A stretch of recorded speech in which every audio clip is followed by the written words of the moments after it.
의탁합니다. 또 사랑합니다. 예수님의 이름으로 기도드립니다. 아멘.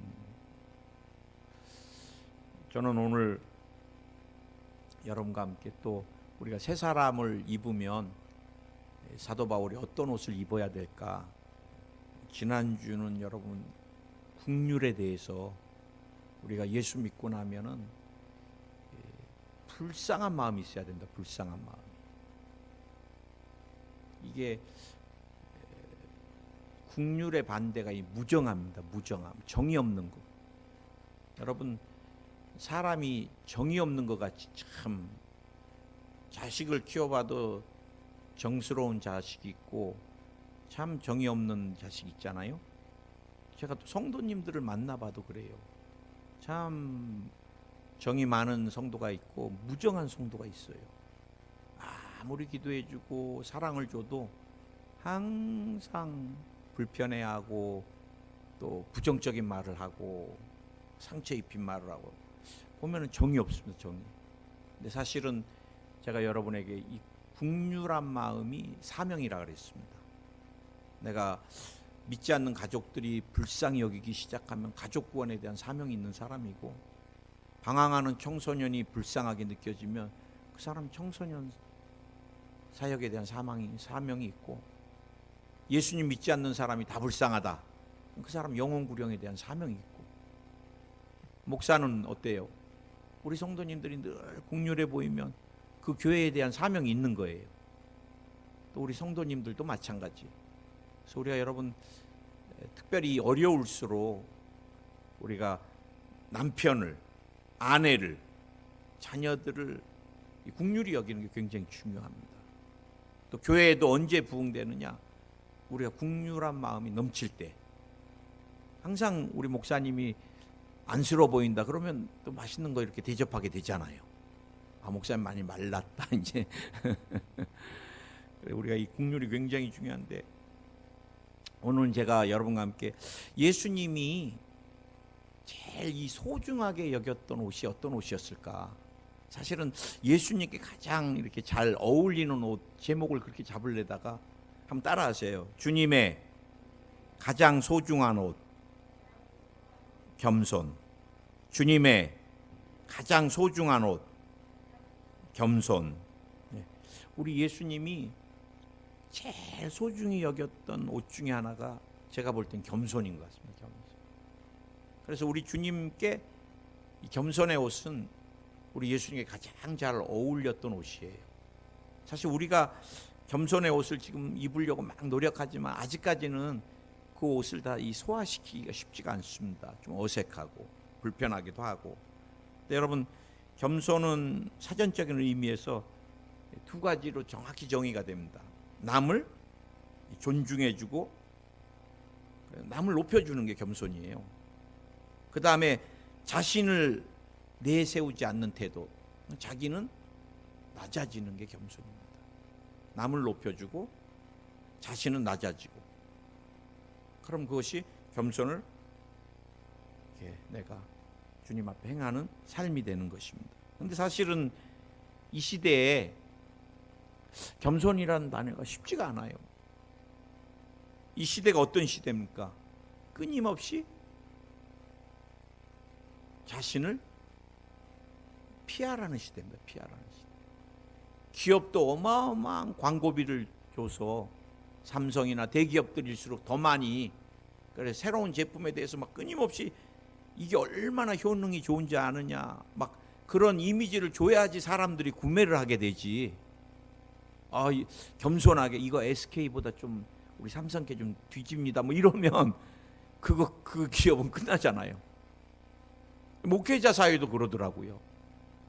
뭐 이렇게 제가 서울에 가면은 이제 아프신 분 만날 때 이렇게 소개해 주시는 뭐 장로님이나 권사님이 우리 목사님 뭐 신유의 은사도 있으시고 막 이래야지 기도받고자 하는 소망이 있는데, 우리 목사님 10명 기도해 주면 뭐 한 명 나을까 말까 하지만 그래도 굉장히 열심히 성실하게 기도해 드려요. 그러면 기대감이 없잖아요. 기대감이. 그러다 보니까 개인이나 기업이나 이렇게 끊임없이 자기 PR을 해야 되는 시대가 이 시대가 아닌가 싶어요. 그러다 보니까 기업의 윤리나 생존 방식에 이 겸손하면은 어울리지 않게, 그런 현대인들이 다 그런 생각들이 암암리에 이렇게 젖어 있는, 뒤에서도 또 보겠지만, 그래서 제가 여러분에게 주님의 가장 소중한 옷, 이 겸손인데, 겸손을 입는데 이 불편한 몇 가지 요소들이 있습니다. 우리가 겸손의 옷을 입는데, 저도 옷이 불편하면은 비싸도 참 입기가 힘들어요. 한두 번은 억지로 입어보는데, 우리 집사람이 골고루 입으세요. 하나만 자꾸 제가 이제 위에 올라와 있는 옷을 제가 자주 입으니까, 그래가지고 이렇게 뭐 찾아갖고 안 입는 옷을 이렇게 줬는데, 그제도 바지를 입어보니까 숨 쉬는데 힘들어. 그래갖고 이렇게 한 3시간 있다가 다시 집에 들어가서, 여보, 이 옷 다음부터 권하지 마라. 나 이거 불편해서 살겠다. 이게 불편하면 못 입게 되잖아요. 근데 여러분, 겸손의 옷을 착용하는데 가장 불편한 게 뭐냐? 우리가 늘 살펴보지만 성경적으로 죄입니다. 죄. 이 죄가 무엇을 갖고 왔어요? 교만을 가져온 겁니다. 교만. 죄가, 우리 창세기 3장에서도 왜 죄가 들어왔어요? 죄가 말씀에 불순종해서 들어왔는데 어떤 것 때문에 들어왔어요? 하나님과 같이 된다는 것, 선악을 분별할 수 있다는 것. 많은 사단의 유혹 가운데 그 뿌리는 뭐예요? 죄고 교만입니다. 교만. 여러분, 이 사단이 왜 타락했고 마귀가 왜 하나님께 버림받았어요? 교만해서 버림받았어요. 물론 성경에 보니까 이 루시퍼, 우리가 이제 사탄을 루시퍼라고 표현합니다. 근데 이 루시퍼라는 사단의 이름이 정확하게 기호는 없어요. 그러니까 성경학자들이 루시퍼로 추측을 하는 것 같아. 계명성 뭐 이렇게 비유로 나타나는데, 사실은 하나님이 창조한 천사들 중에는 장들이 있었습니다. 그게 이제 가브리엘 천사 장. 그 가브리엘은 좋은 소식을 전하는 천사장이었어요. 그 다음에 미가엘 천사장이 있었습니다. 그 이름은 다 있습니다. 미가엘 천사장은 싸움하는 천사장이 있습니다. 싸움을. 그런데 이제 성경학자듯이 루시엘이라는 천사장은 찬양을 담당했대요. 근데 찬양을 담당하면서 이제 막 찬양이 막 어마어마하면 사람들이, 요즘 여러분 막 노래, 그 다음에 잘 추면 막 전 세계가 열광합니다. 열광해. 우리나라 뭐 그룹들 아시죠? 전 세계가 막 유튜브가 막 2억 3억씩 조회를 할 정도로, 뭐 미국의 막 유명한 팝 가수, 뭐 제가 이름 안 되겠습니다. 뭐 사람들이 막 그 공연을 보다가 얼마나 흥분했는지 막 실신해 버려요. 실신. 근데 대단하긴 하대요. 제가 이렇게 이제 락이나 팝 이런 것들이 사람의 정서에 어떤 영향을 미치는가, 그런 부분의 영적 전쟁을 제가 이제 준비하면서 강의를 하는데, 한번 보면요, 뭐 우리 앞에 찬양, 이게 얘네들은 거의 막 청중을, 그러니 루시엘이 얼마나 많은 이거를, 그러다 보니까 교만해서 나도 이제 하나님이 될 수 있다. 그래, 하늘의 3분의 1의 천사를 그렇게 그만큼의 영향력을 가지고 3분의 1의 천사와 함께 반역을 일으켰다가 이 공중권세 안으로 쫓겨난 게 이 루시퍼, 마귀입니다. 마귀의 뿌리는 뭐예요? 교만입니다. 교만. 그래, 여러분, 죄를 지은 인간들에게는, 원죄, 고범죄, 자범죄가 흐르는 이 인간들은 절대로 겸손할 수 없습니다. 그 다음에 우리가 겸손의 옷을 입는데 굉장히 불편한 요소가 뭐냐? 이게 민족, 문화, 우월주의입니다. 저는 뭐 일본 선교사였으니까 우리가 여러분 일본 영혼도 불쌍히 여겨야 되잖아요. 요즘 이제 특히 중국 사람들, 중국 영혼들 무시무시합니다. 앞으로 여러분 한 10년, 15년 지나면 중국이 제가 볼 때는 일본을 경제력이나 군사력도 앞설 것 같아요. 그 다음에 워낙 인구가 많다 보니까 모든 경제에 대해서 중국의 상품을 팔지 못하면 나라 망합니다. 그런데 이 중국 뿌리에는 한족에 대한 우월감이 엄청납니다. 그 다음 중국은 세상 중심이 어디라고 생각해요? 중국이라고 생각합니다. 이 굉장히. 그 다음에 여러분 지금 우크라이나와 전쟁을 하고 있는 러시아가 이 슬라브족에 대한 굉장한 자부심을 갖고 있고요. 그 민족이 아니면 학살을 하고 죽여도 괜찮다고. 굉장히 무서운 사상입니다. 이게 지금 우크라이나 민족을 막 죽이는데, 말살시키는데도요, 우크라이나 민족을 그 나치에 비교해서 막 죽이잖아요. 절대 죄의식을 안 갖습니다. 막 몇백 명씩 막 땅에다 묻어버려도 당연하다고 생각합니다. 굉장히 이게 세뇌가 되면 위험하고. 유대인들은 또 선민 사상, 이게 시오니즘. 여러분 토요일 날 유대인들이요, 우리 다른 나라 사람들 쳐다를 안 봅니다. 왜? 죄 짓는다고. 그래 대화를 나눠도 뒤로 돌아서 나눠요. 정면으로 안 보고. 얼마나 이게 기분이 나쁜지. 제가 한번 유대인 만났는데 토요일 날, 여러분 제가 사우디아라비아에 갔는데도 또 이 사우디아라비아 나름대로 굉장히 민족 우월주의가, 메카가 사우디에 있다 보니까 전 세계 무슬림들이 메카를 향해서 절을 하잖아요. 그 다음에 메카를 평생에 이렇게 다녀와야 돼. 성지순례가 무슬림이 되려면 조건에 들어가 있습니다. 그래 제가 사우디 공항에 갔다 굉장히 놀란 게, 외국인들이 서 있는데 와서 막 발로 차고 그래요. 경찰들이. 왜요? 미개한 민족으로 다. 그나마 한국은 조금 봐주더라고. 특히 월드컵 때 이제 4강까지 들어가니까 꼬리꼬리하면서 모든 나라들이 다. 우리나라도 욕할 필요 없습니다. 우리나라 뿌리가 뭐예요? 단일 민족, 5,000년, 당군의 후손. 그 당군의 후손 없습니다. 곰이 마늘 먹고 사람 됐어요? 그래 우리나라도 굉장히 배타적이에요. 외국인들 와서 일하는데 어마어마하게 배타적입니다, 여러분. 이게 민족 우월주의. 이제 대표적인 사람이 선교사 원산 부흥운동을 일으켰던 이 로버트 하디 선교사라고, 토론토 의학과를 나왔습니다. 의대를. 그래 미래가 보장된 사람이었고, 부인도 이제 의대 출신이에요. 그래 결혼했는데 하나님이 주신 비전 때문에 이 사람이 한국 땅으로 온 거예요. 1800년대면은 한국이 얼마나 낙후됐어요. 그래 이 하디 선교사가 목회를 하고 선교를 하고, 그 당시 그 교통이 그렇게 어려운데 서울, 부산, 원산 막 다 다니면서 의료를 해주고 막 아픈 사람 다 고쳐줘도 교회가 부흥이 안 되는 거예요.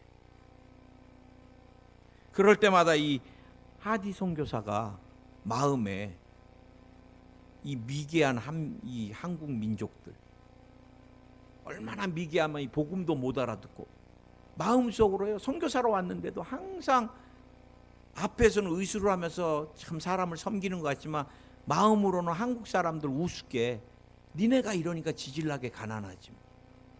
항상 비웃고. 성령이 어느 날 이게 이제 평양 대부흥운동을 일으키는 시발점이 됐던 거예요. 1903년인가? 성령이 강하게 하디 선교사에게 책망을 하는 거예요. 책망. 네가 선교사냐? 그러면서 이분이 이제 거기서 주저앉은 거예요. 그러면서 이 원산 부흥에서 울면서 회개하면서 외친 거예요. 여러분, 나는 한국 사람들에게 죄를 졌습니다. 나는 내가 교만해가지고 늘 한국 사람을 무시했습니다. 이분이 막 통곡을 하면서 회개를 하니까 그때 성령의 불이 붙기 시작한 거예요. 할렐루야. 우리 선교사님들 마음에도 저도 그래요. 사우디아라비아에 가니까 나는 이 양이나 이렇게 하고 막 사막에서 사는 이 사람들이 막 그렇게 민족이나 여러 가지 문화가 우월하다고 절대 느껴지지 않더라고. 이러니까 이슬람에 사로잡혀 살지, 이런 생각이, 석유나 팔고 있지 뭐 이런 생각. 근데 여러분, 이 문화 우월주의나 민족 국수주의는 굉장히 위험합니다. 여러분. 이게 겸손에 굉장히 장애물이 돼요. 또 만연돼 있는, 제가 앞에서 여러분과 언급했듯이 이 만연돼 있는 풍조가 지금은 시대를 살면서 직업, 재물을 콜링 의식으로 직업을 생각하지 않잖아요. 다 직업이 신분 상승으로 생각합니다. 다른 사람을 섬기기 위한 것이 아니에요. 의사, 제가 이렇게 보면은 목사님 우리 아이 좀 이렇게 좋은 자매 있으면 소개시켜 주세요. 그러면서 이제 항상 권사님들이 내세운 게 뭔지 아세요? 직업입니다. 자녀들 직업. 우리 아이 참 마음 착하고 성품 좋고가 아니라 우리 아들 어디 나와서 어디서 근무하고 뭐 연봉이 얼마고, 다 권사님들 장로님들 자녀들에 대해서 얘기할 때 항상 우선 나오는 게 그거. 그러다 보니까 여러분, 직업이나 모든 것이 신분 상승과 관련돼 있고 어떻게 보면 보이지 않는 계급 사회를 형성하는 이런 모든 것들이 사실은 여러분 굉장히 겸손에 장애가 되는 거예요. 이게 교회 안으로 들어오면 안 돼요. 교회 안에는 우리 이제 교수님 오늘 안 오셨지만 교수님이 어디 있어요? 그냥 안수 집사님이시고, 총영사가 어디 있어요? 집사님이고. 이 교회 안에서 저도 모르게 선교지에서 이렇게 호칭을 붙이다 보니까 나중에는 막 이분들이요, 직분도 달라, 그 다음에 목사님 힘드니까 가만 계셔, 우리가 남녀 선교회도 세울게, 이게 이제 세상에서 하던 것을 갖고 교회로 들어와갖고 교회 안에서도 막 이렇게 뭔가를 지배하려고 그러고, 그거는 여러분 하나님 나라에서 절대 되지 않습니다. 아멘. 교회 안에 들어오면 누구나 다 직분이나 아니 세상에서의 이런 호칭이나 이런 것들은 다 내려놓고, 여기 와서도 막 사장님, 이사장님, 나 그거 교회 안에서 그렇게 부르는 거 별로 안 좋아해요. 그냥 담임 목사님이면 담임 목사님이고, 권사님이면 권사님이지. 또 권사님이 크게 사업한다고 회장 권사님이십니다. 어디 뭐 이게 무슨, 누가 좋아해요? 마귀가 좋아해요. 왜? 자기 옷을 입고 있으니까. 여러분, 겸손의 가장 큰 장애물이 마귀입니다. 마귀. 야, 네가 왜 그 대접밖에 못 받니? 교회에서. 야야야, 너 왜 그래? 끊임없이 마귀가 교만을 심어줘요. 오늘 저는 여러분과 함께 이 겸손의 또 이 모조품, 겸손한 옷 같지만 겸손한 옷이 아닌 게 몇 가지 있습니다. 이게 자기 비하입니다. 자기 비하. 자기 비하는 겸손이 아닙니다. 목사님, 저 신앙 굉장히 약합니다. 맨날. 그 겸손 아니에요. 목사님, 저 굉장히 못됐습니다. 못됐으면 고치세요. 자랑할 것도 아닙니다. 그리고 알았으면 정말 자기가 고칠 마음이 있으면 고치면 되지. 뭐하러 목사님, 저 성질 굉장히 안 좋습니다. 겸손 아닙니다. 우리 남편요, 그 겸손 아닙니다. 그런 거 보이면 기도 많이 하세요. 자기를 자꾸 끊임없이 나 못된 사람입니다. 뭐 저 어떻습니다. 몰라서 그렇습니다. 저 신앙 없습니다. 뭐 이거 겸손 아닙니다. 그 다음에 위선. 여러분, 목적이 다른 사람에게 내가 겸손하게 보이려고 하는 행동은 겸손이 아닙니다. 이미 변질된 거죠. 지나치게 자꾸 나를 드러낼 필요 없어요. 겸손한 모습으로. 저는 이번에 지방에 경북 지방에 가서 우리 그래도 대구 순복음교회가 큰 교회라서 1년에 한두 번씩 목사님들을 아주 푸짐하게 대접을 해주세요. 그래 이번에도 여러분 진짜 한 8, 90명 대접하기가 쉽지가 않잖아요. 이번에도 그 교회에서 돼지고기 값이 많이 올랐다고. 그래 목회자분들이 교회 하기 힘든데 얼마나 이 비싼 고기를 드실 수 있겠냐 그래갖고 이번에 가보니까 생고기를 그렇게 뭐 진짜 테이블마다 막 밑반찬이랑 막. 제가 굉장히 은혜를 받은 게 한 80 후반 되신 것 같아요. 권사님이 허리도 딱 굽은갖고 당신 서 계시기도 힘들어. 근데 이분이 꼭 우리 근처에 와서 웃고 계세요. 그러면서 목사님 뭐 필요하세요? 꼭 물어봐. 그런데 이제 처음에는 이렇게 정신없이 먹다 보니까 이 권사님을 안 보고 목소리만 들리니까 마늘이요. 그럼 마늘 가져왔어. 그럼 야 감사합니다. 그 다음에 목사님 또 필요한 오이지요. 그러다가 안 되겠어서 누군가는 봐야 될 것 같아서 딱 보니까 80 후반인 허리 서 계시기도 힘든 권사님이 마늘 가져왔다고 좋아하시고 오이지 가져왔다고 좋아. 이건 이제 시킬 일이 아니야. 그래 이제 이 권사님이 좀 지나간 다음에 좀 젊은 분 오시면 시켜야 되겠다. 그러면서 제가 그분의 표정을 보면서 굉장히 은혜를 받았습니다. 이거는 진짜 막 주의 종들이 힘들게 사역했던 주의 종들이 맛있게 이렇게 음식을 먹는 거가 행복이신 것 같아요. 그냥 말씀만 하옵소서야 옆에 오셔갖고 금방 마늘 갖고 오시고 또 뭐 필요하세요 물어보시고. 정말 우러나는 겸손이. 참 제가 그 검사님 보면서 한 주간 내내 제가 이렇게 기쁘고 행복하더라고요. 여러분 굴복도 겸손이 아닙니다. 힘에 의해서 물리적으로 내가 무릎 꿇을 수밖에 없는 거는 겸손이 아닌 거예요. 마지못해 나는 교회 안에서도 그냥 담임 목사기 때문에 내가 그냥 불편해도 저거 들어야 되겠다 그러지 마세요. 그거는 진짜 목사님에 대해서 이렇게 겸손을 나누는 게 아니라 굴복이잖아요. 세상에서도 많이 늘 당하는 게 그런 건데 교회까지 와서 그럴 필요 없습니다, 여러분. 자, 우리가 주님이 가장 소중한 옷이 겸손인데 이 겸손을 어떻게 우리가 그럼 표현할 것인가? 이 겸손을 잘 표현하는 게 굉장히 중요하잖아요. 어떻게 하면 겸손을 표현할까? 그리고 이제 그다음 마지막은 제가 여러분과 함께 어떻게 겸손을 내 삶에 실천할 건가? 이제 실천하기 전에 이 겸손을 표현하는 게 중요한데 겸손은 뭘로 표현이 돼요? 보면은 말로 표현됩니다. 말로. 여러분이 정말 이렇게 그분을 존중하고 사랑하면 벌써 말이 부드럽고 존경심이 들어가 있습니다. 제가 조영규 목사님이나 이용호 목사님 뵀을 때 목사님 우리 포항교회 좀 도와주셔야 되겠어요? 이렇게 하겠어요?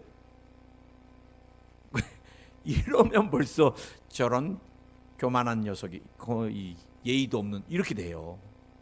항상 우리 당회장님이나 우리 목사님이나 원로 목사님 일본에서 제가 많이 뵀는데 목사님 딱 공항에서부터 벌써 목사님 일본 오시느라고 수고하셨습니다. 뭐 인사를 하면서 성견대 그러시죠. 여러분, 근데 한국말에도 이렇게 겸손히 하셨습니까? 저는 이제 부부관계도 가끔은 여보 좀 부탁하려고 그러면은 존댓말을 써라 내가 그래요. 여보 저거 좀 줘 이러면 안 되잖아요. 여보 존댓말 써. 내가 당신보다 5살이나 많잖아. 근데 이제 부부가 되다 보면 친구같이 되잖아요. 제가 아는 목사님은 사모님이 나이가 많으시다 보니까 항상 예민하세요. 우리가 볼 때는 그냥 지나갈 스타일의 말인데 그거 뭐 있어요? 당신 아주 자세도 안 좋게 지금 물어봤어요. 그래. 이분이 항상 사모님이 3살인가 많다 보니까 당신을 대우 안 해준다고 늘 생각을 하세요. 근데 사실 일본 말에 보면은 이렇게 언어에 이렇게 존칭을 써줄 때 보면 오자를 붙입니다. 오자. 아니면 고자를 붙여갖고 이렇게 높여요. 그래서 이제 우리가 차 그러면 오차라 그럽니다. 일본에서. 처음에는 차로 알고 있는데 오차는 또 뭐지? 제가 일본에 처음 갔을 때 물이 이제 미지인데 일본은 이제 오미지라 그래요.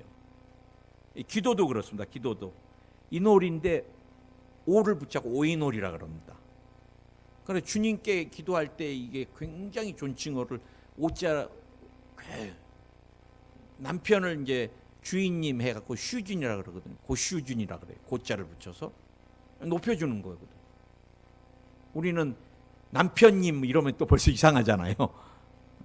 근데 사실은 언어 안에, 이 제스처 안에 겸손의 표현들이 다 들어가 있습니다. 저는 일본에서 대화 나눌 때 항상 하이 할 때 우리는 예 그래요 이러지만 일본은 상대방의 말을 듣고 하이 할 때는 꼭 고개를 숙이거든요. 하이 하이 이러니까 저도 이제 한국에 들어와서도 전화 받을 때 예 장로님 예 이게 이제 습관이 된 거예요. 예 그럼 우리 집사람이 뒤에서 목 잡고 있어요.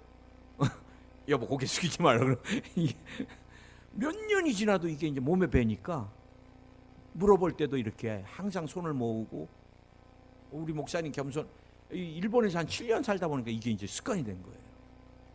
일본에서 막 크게 눈 뜨거나 막 인상 쓰지 않습니다. 항상 그러면서 하이. 여성들 알죠? 하이 할 때는 더 간드러져요. 녹입니다. 녹여 사람을. 그 다음에 존경을 표현하는 게 다른 사람들을 존중해 주는 게 존경입니다. 존경. 어떤 분들 신방 가면 이 부인이 남편 진짜 존경 안 한다 느껴질 때도 많고, 이 남편이 부인을 인격적으로 굉장히 무시하구나. 본인들은 이제 목사님 오신다고 막 어마어마하게 집도 다 이렇게 정리해 놓고 뭐 과일 막 하는데 딱 앉는 순간 그 집안을 다 이렇게 느껴져요. 좀 말 나누고 있으면 부인한테 여보 그만해. 목사님 얼마나 힘든데. 나도 얼마나 민망한지. 부인이 얘기 나누는데 그만해. 목사님 얼마나 힘든데 자꾸 말이, 당신 오늘 말 유난히 많네 이래. 이분 평상시에 아내 알기를. 또 어떤 분은 남편한테도 그만해 시끄러워요. 시끄러 이래. 목사가 있어도 이게 습관화되니까. 근데 여러분 사실 가까울수록 더 예의가 굉장히 중요하잖아요. 사실 여러분 신방 가서도 예의 굉장히 중요합니다. 목회자도 뭐 목마르다고 막 그 집 냉장고 함부로 열고 그건 예의가 아닌 거예요. 사실 겸손은요 작은 것까지도 배려해주고 불편하지 않게 상대방이 존중해주는 게 굉장히 중요합니다. 그래서 저도 이제 저희 사모랑 대화 나눌 때도 그렇고 성도들 앞에서 목회도 얼마나 바쁘고 힘들어요. 사실은 대한민국 사모같이 힘든 사람들 없잖아요. 없습니다. 사실 옷도 뭐 제대로 못 입어요. 대한민국 사모들은 뭐 짧다 길다 촌스럽다 뭐 너무 어떠다 어깨가 뭐 팔뚝이 나왔다 뭐 이게 음식도 많이 못 먹고 막 그래요. 사모님들은 사모님이 너무 많은 걸 잘 먹은 것도 그렇고. 그러다 보니까 저라도 우리 사모를 좀 이렇게 지켜줘야 되잖아요. 그러니까 저는 만나면 목사님 사모님 인상 좋은 것 같습니다. 예, 우리 사모 인상 진짜 좋습니다. 인상만 좋지 않습니다. 마음도 좋습니다. 이제 내가. 근데 여러분 작은 거지만 이렇게 표현해 주는 게, 상대방을 표현해 주는 게 겸손인 거예요. 실천하시기 바랍니다. 아멘. 그래서 제가 겸손은 어떻게 표현되는가, 이 겸양이라는 표현이 있거든요. 남에게 양보하고 사양하는 거예요. 보면은 우리 권사님들도 보면 항상 교회를 잘 일구시고 또 성전도 잘 가꾸시지만 권사님 수고하셨습니다 그러면 항상 무슨 말씀요. 목사님이 교회를 위해 더 많이 수고하시죠. 항상 모든 공로를 담임 목사님한테, 또 담임 목사는 또 누구한테 돌려야 돼요? 항상 주님께 돌린 다음에 성도님들에게. 이게 여러분 주님이 하신 거예요. 주님이 십자가를 다 지고 모든 거는 왜? 아버지가 영광을 받게 하기 위해서. 사실 겸손한 삶은 하나님이 높여지고 나는 가려지는 것입니다. 그게 겸양의 삶이에요. 아멘.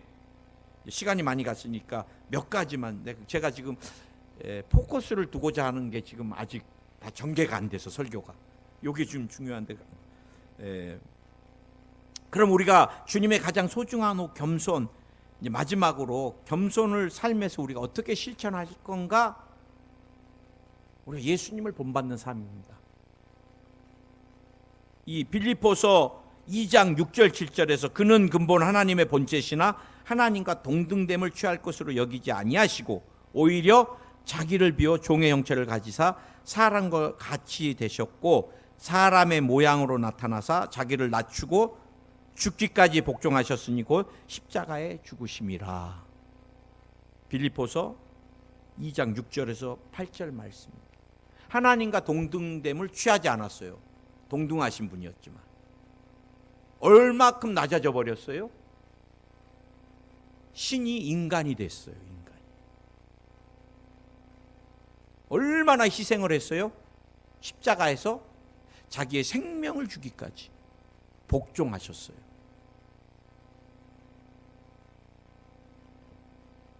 여러분, 우리 기독교에서 제일 중요한 거룩한 예식이 두 가지가 있습니다. 이 침례하고 성찬입니다. 그런데요, 사실은 예수님이 잡히시기 전날 밤에 하신 두 가지가 성찬하고 또 뭐였어요? 세족식이었습니다. 세족식. 주님이 마지막 가시면서 제자들에게 제일 남기고 싶었던 것이 성찬, 당신의 몸과 피를 십자가에서 이제 그것을 볼 때마다 십자가에서 피 흘리고 죽으신 예수님을 기억하게. 그런데 그거와 비슷한 비중으로 주님이 하셨던 게 세족이었어. 세족. 제자들의 수건을 두르시더니 무릎을 꿇으시더니 제자들의 발을 씻기기 시작하죠. 사실은 이 세족은요, 요한복음 2장에서도 돌 항아리가 있잖아요. 그건 뭐예요? 돌에 물을 채웠는데 이거는 중동에서 손님이 오면 먼지가 많으니까 항상 돌 항아리 옆에 앉혀서 그 집에서 제일 천한 종, 노예 중에 최고의 제일 밑에 노예가 손님들의 발을 씻겼던 것입니다.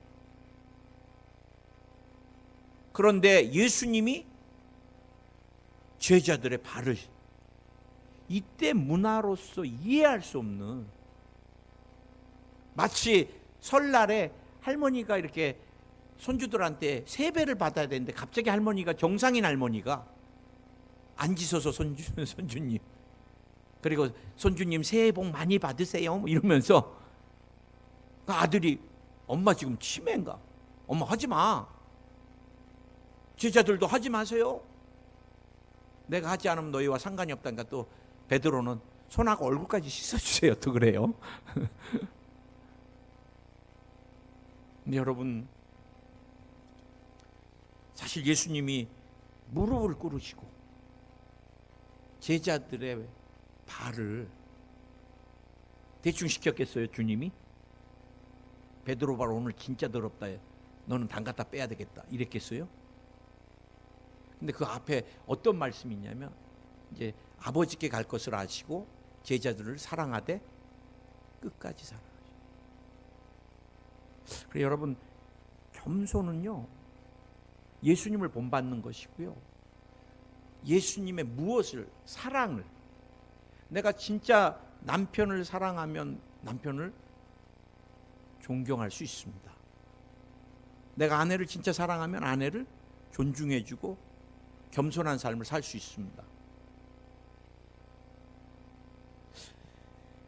그래서 제가 오사카에서 사역할 때 우리 성도님들을 모시고, 제가 오사카 담임 목사 제 앞에도 한 7, 8분, 10분 정도가 이제 담임 목사로 이렇게 하시다가 가시고, 제가 오사카에서 한 10번 가까이 10번째 담임 목사가 됐어요. 그런데 보니까 우리 순복음교회는 어마어마하게 교회에 그냥 헌신만 하지 교회가 해주는 게 없는 것 같이 느껴지더라고. 거기도 가니까 막 성도들이 다른 교회들보다 막 어마어마하게 전도를 열심히 해요. 우리 순복음 막 전도하잖아요. 예배가 있다 그러면 막 성도들이 막 오셔서 막 1시간, 2시간 막 방언 기도하고 가시고, 제가 보니까 성도들은 그냥 교회에다가 막 하고, 그 다음에 제가 이렇게 담임 목사 눈으로 볼 때는 교회가 성도들을 섬김이 없어.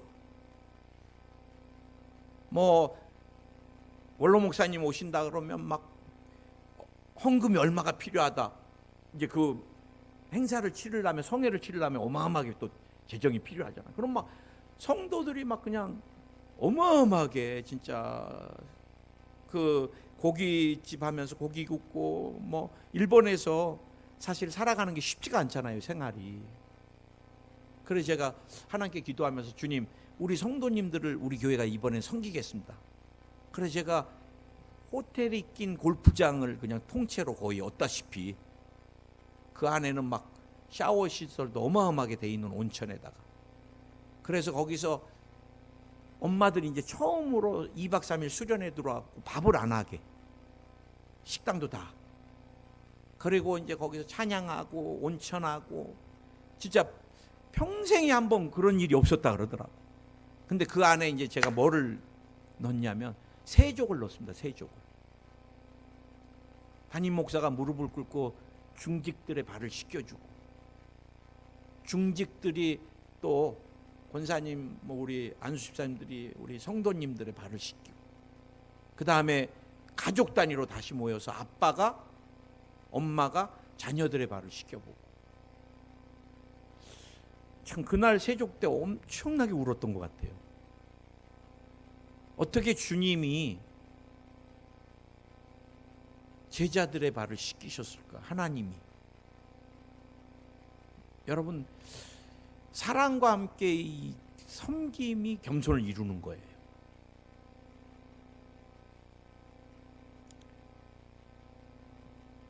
요한복음 13장을 나중에 여러분이 좀 읽어보시기 바랍니다. 주님이 세족을 하신 거죠. 저는 마지막으로 한 가지, 여의도 순복음교회 때 제가 선교지에 다니고 한 9년 가까이를 선교지 다녔으니까, 그리고 다시 이제 여의도로 와서 제가 한 대교구장 2년 사역을 할 때, 제가 다른 목사님들은 6시까지 출근인데 저는 한 4시에 꼭 여의도에 출근을 해요. 왜? 주일날은 막 환자들이, 아픈 사람이 많이 오니까 특히 이제 막 기도로 막 달궈야 되잖아요.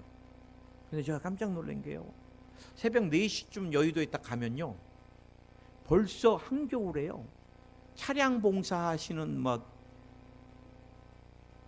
봉사자들이요, 새벽 한 4시부터 이렇게 딱 원을 들어갔고요, 막 여의도 바람에 막 얼굴이 떨어져 나갈 것 같은데, 거기서 막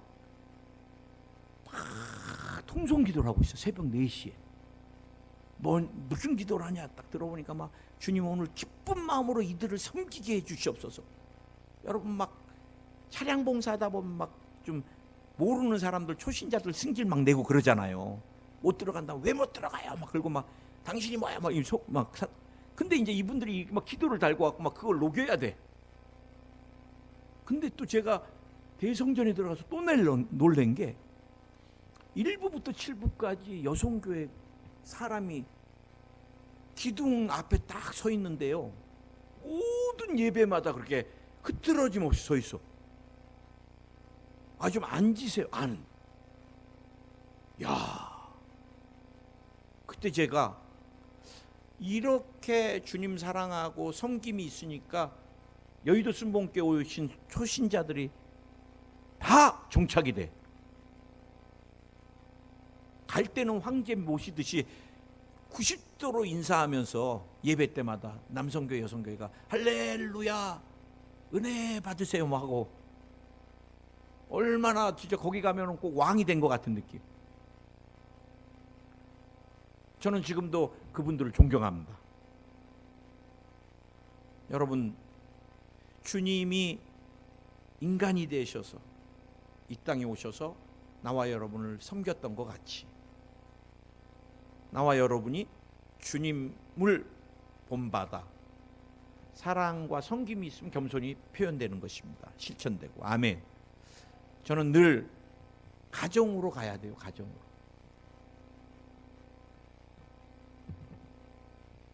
만약에 힘들면 나중에 우리 여름에 한번 가족들 모여가지고 이렇게 세족 한번 할까요? 성찬을 한 달에 한 번씩 하듯이 제가 볼 때 세족도 진지하게 한 달에 한 번씩 했으면 좋겠어요. 그러면 어떻게 돼요? 교회는 새신자가 대우받는 교회, 그게 교회인 거예요. 뭐 담임 목사님이 막 지시하고 큰 소리 치고, 그럼 그건 가짜예요. 진짜 겸손하고 진짜 주님을 본받는 교회는 새신자들이 대우받고 사랑받고 인정받고 성도들이 위로받는 교회. 기도하겠습니다. 우리 오늘 좀 기도를 한 3분이고 5분이고 했으면 좋겠어요. 우리 대예배 때 기도가 너무 짧은 것 같아. 성령 충만을 내게 주시옵소서. 어떤 분 목사님이신데 큰 대수술을 이번에 받고 나서 주님 앞에, 하나님 제가 설교를 너무 길게 했습니다. 회개하고 나서 그 다음부터 모든 대예배 때 당신이 성령을 받게 해주시옵소서 20분씩 기도를 한다 그러더라고. 통성기도 간증하시더라고. 목사님 그렇게 하니까 성도들이 불이 붙기 시작해요 그러더라고. 우린 20분은 못해도 한 3분 통성기도를 했으면 좋겠습니다. 아멘. 우리 같이 한번 성령 충만, 겸손을 행하는 삶이 되게 하여 주시옵소서. 주님, 내가 우리 가정에서 남편에게, 아내에게, 자녀들에게, 내가 교회에서 우리 성도님들에게 주님을 본받아 겸손을 행하는 삶이 되겠습니다. 우리 한번 결단하면서, 내 힘으로 안 됩니다. 성령을 부어주시옵소서. 우리 주여 세 번으로 통성으로 기도하겠습니다. 주여, 주여, 주여. 할렐루야, 할렐루야, 할렐루야, 할렐루야, 할렐루야. 우리 주님이 붙들어 주시옵소서. 우리 주님이 함께하여 주옵소서. 우리 주님이 우리 각자에게 주의 성령을 부어주시되 물 붓듯이 부어주시옵소서. 내가 나사렛 예수 이름으로 명하노니 병마야 다 떠나가라, 떠나가라, 떠나가라. 오늘 주님의 성령께서 우리 마음을 기쁨으로 회복시켜 주시옵소서. 영혼육을 강건케 하여 주옵소서. 우리 모두가 성령 충만한 삶을 살게 하여 주시옵소서. 주의 성령을 물 붓듯이 부어 주옵소서. 성령의 불이 내리게 하여 주옵소서. 성령의 불이 내 마른 심령 가운데 아버지의 필요 없는 것들을 다 태워주시고 성령으로 충만케 하여 주옵소서. 성령의 단비를 내려주시옵소서. 성령의 단비를 내려주옵소서. 사모합니다. 열망합니다. 갈망합니다. 성령이여, 성령이여, 충만케 충만케 충만케 충만케 역사해 주시옵소서. 할렐루야, 할렐루야, 할렐루야, 할렐루야. 주님, 주님이 붙들어 주시옵소서. 주님이 함께하여 주옵소서. 주님이 역사해 주시옵소서. 할렐루야, 할렐루야, 할렐루야. 우리 아프신 분 아픈데 한번 손 얹으시고, 마음에 소원이 있으시면 가슴에, 또 능력 받기 원하시면 머리에 손 얹으시고, 오늘 믿음으로 손 얹었습니다. 피 묻은 의의 오른손으로 친히 안수하여 주시옵소서. 병마야 어떤 모양으로든 떠나가라! 떠나가라! 이제 사막에 오랫동안 붙어 있었던 결박이 끊어져 나갈지어다. 끊어져 나갈지어다. 끊어져 나갈지어다. 예수의 이름으로 치료가 임할지어다. 내 혈관, 내 세포, 내 신경 깨끗이 치료 안 받을지어다. 내가 더 깨끗해질지어다. 날마다 깨끗해질지어다. 심장에 필요 없는 이물질들이 다 녹아내려라. 심장도 깨끗해질지어다. 폐에서도 필요 없는 것들이 다 녹아내릴지어다. 폐가 깨끗해질지어다. 필요 없는 종양을 녹여주시옵소서. 필요 없는 종양이 녹아내릴지어다. 꽈리도 녹아내릴지어다. 혈관은 깨끗해질지어다. 피가 깨끗해질지어다. 당뇨, 혈압, 고지혈증 다 사라질지어다. 혈액암이 사라질지어다. 근육통이 사라질지어다. 뼈를 자주 다치는 사람들, 오늘 하나님 뼈 부러지거나 삐거나 또 장금 가는 일이 없게 해주시고, 관절도 치료해 주시고, 골다공증도 치료해 주시고, 디스크도 치료해 주시옵소서. 오늘 통풍이 치료 안 받을지어다.